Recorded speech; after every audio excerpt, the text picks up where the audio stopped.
पूरी पृथ्वी को परमाफ्रॉस्ट निगल जाएगा और जल्द ही इंसानों का अंत हो जाएगा।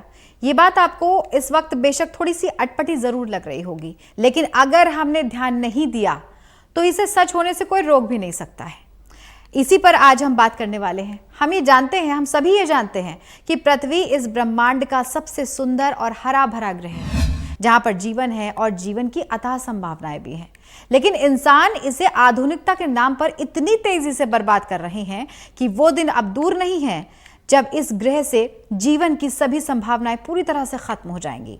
इसीलिए आज हम बात करने वाले हैं परमाफ्रॉस्ट के बारे में, जिसे लेकर के खासकर वैज्ञानिक सबसे ज्यादा चिंतित हैं। अब सबसे पहले ये जान लेते हैं कि आखिर परमाफ्रॉस्ट होता क्या है। परमाफ्रॉस्ट एक तरह की जमीन है। अब ऐसे देखने में तो ये आम जमीन के टुकड़े जैसी ही दिखती है, टुकड़े जैसी ही होती है, लेकिन असल में ये सदियों पुरानी बर्फ पर तैयार जमीन होती है। यानी कि अगर आप परमाफ्रॉस्ट वाली जमीन पर हैं तो इसका मतलब ये है कि आपके पैरों के नीचे वाली जमीन के नीचे बर्फ जमी है और ये जिस दिन पिघलेगी तो आप सीधे पाताल लोक में समा जाएंगे।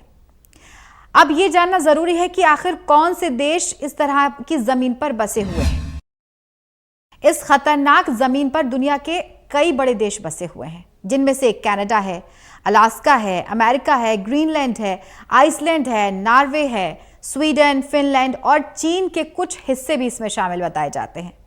आपको बता देते हैं कि ये देश खतरनाक स्थिति में है।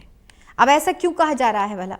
अब ऐसा इसलिए कहा जा रहा है क्योंकि इसके नीचे की जो जमीन है वो पृथ्वी के गर्म होने से पिघलती जा रही है। रूस में एक जगह इसकी वजह से ऐसा गड्ढा बन गया है कि पूरी दुनिया में इसकी चर्चा हो रही है। और पृथ्वी के लिए कितना खतरनाक है इसका पिघलना, ये समझना भी बेहद जरूरी है। अगर आप ये सोच रहे हैं कि परमाफ्रॉस्ट के पिघलने से सिर्फ उन देशों को नुकसान होगा जो इस पर बसे हुए हैं, तो ऐसा गलत है। ऐसा आप बिल्कुल गलत सोच रहे हैं।